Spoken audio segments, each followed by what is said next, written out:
gueule, toi ferme ta gueule. La vie c'est dur, je suis sans armure. Salut tout le monde, début de semaine, aujourd'hui au WOD numéro 6. Donc on va vous présenter le WOD. Donc le WOD du jour c'est 100 ground to overhead. Donc les ground to overhead, vous allez prendre un objet, si vous avez une plate, prenez-la, ok. Prenez quelque chose qui vous permet quand même d'enchaîner une multitude de répétitions, ok. Donc on va dire entre 15 et 20 répétitions, il faut que ce soit assez fluide, après vous serez stoppé par la minute, je vous explique ça dans 2 minutes. Ici du coup on a 100 ground to overhead à effectuer, une fois que les 100 ground to overhead sont finis, on a 100 bent over row à faire, ok, comme on a fait un petit peu la semaine dernière.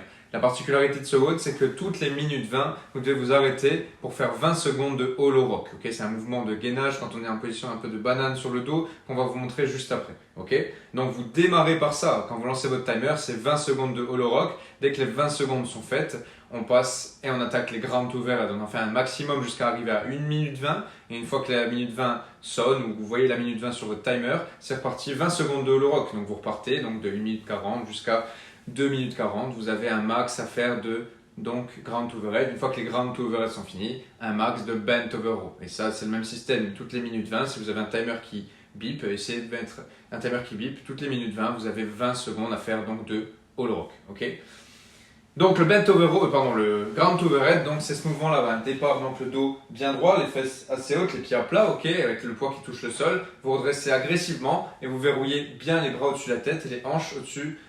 Les hanches verrouillées et les bras au-dessus de la tête avec l'objet verrouillé au-dessus de la tête, ok.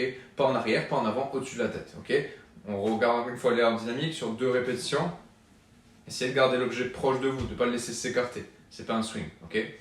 Donc une fois que ces 100 sont faits, vous prenez aussi votre halter à 2 mains ou votre plate si vous avez, ok, votre poids. Ici, vous penchez un petit peu vers l'avant, les genoux un petit peu fléchis, le dos le plus parallèle possible face au sol, le dos surtout bien droit. Vous tirez les épaules puis les coudes vers l'arrière, fixez jusqu'à la poitrine et vous redescendez. Ok, on a 100 répétitions, on va en voir 3 ici.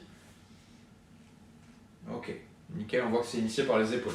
Et une fois que c'est fait, donc toutes les minutes 20, vous avez 20 secondes de hollow rock. Donc la première facilité, pour faciliter le mouvement, partez en tuck rock, c'est ce mouvement où vous avez les genoux près de la poitrine, ok. Ici, comme si vous étiez en boule, les bras le long du corps. Ici, comme il y a, votre objectif, rentrez le ventre très fort et poussez le bas du dos dans le sol. Il faut qu'il n'y ait vraiment pas de creux ici. C'est votre seul objectif, si vous avez un objectif, c'est celui-ci. Les épaules ne touchent pas le sol, les pieds non plus, ok. Si c'est facile pour vous, tendez une jambe, ok. C'est toujours facile pour vous, mettez les bras derrière la tête, ok. Poussez les bras derrière la tête et gardez ici le bas du dos plaqué dans le sol. Donc levez bien les épaules, rentrez le nombril, ok. Et si c'est facile pour vous, tendez les 2 jambes. Ok, on serre fort les abdos, on serre fort les abdos. Nickel. Si vous arrivez à tenir 20 secondes dans la dernière position qu'on a vue, faites-le. Et dès que vous n'arrivez plus et que vous sentez que le dos se creuse ou que les 20 secondes deviennent trop dures pour vous, adaptez un petit peu le mouvement pour pouvoir tenir du coup les 20 secondes. Okay, donc l'échauffement, c'est le suivant.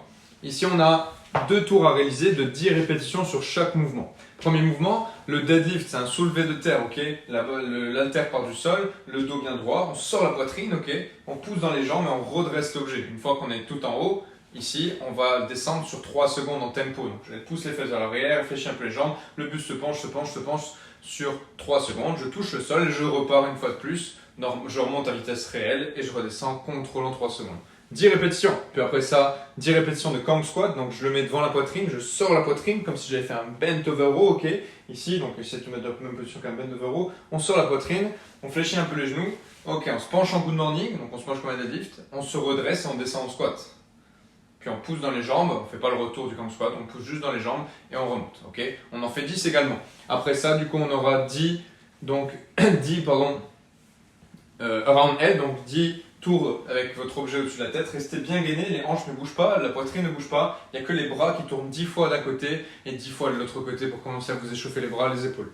Et on finira par 10 sit-ups, assez classique, ok. Vous mettez sur le dos, pareil, objectif, appuyez le bas du dos dans le sol quand vous redressez, les pieds comme ceci qui ne se décollent pas du sol, ok. Je lance les bras, si j'arrive à ne pas lancer les bras, je mets les bras le long du corps, donc près des épaules, et j'utilise que mes abdos, et donc le fait de rentrer les abdos pour me redresser totalement le buste bien droit. 10 répétitions, ok. Une fois que c'est fait, vous pouvez commencer à mettre la machine un petit peu plus en route et faire 2 tours du coup des mouvements qu'on a vu, le ground to overhead, 2 tours du WOD, ok, avec 7 répétitions. 3 tours du WOD avec 7 répétitions sur chaque mouvement. Donc 7 ground to overhead, 7 bent over row et ça 3 tours. Premier tour avec un poids léger, deuxième tour un poids moyen et troisième tour le poids que vous pensez utiliser dans le WOD, ok, à vitesse réelle. Ça marche? bonne chance à tous. Et on se voit demain tous ensemble sur le live WOD pour le prochain WOD.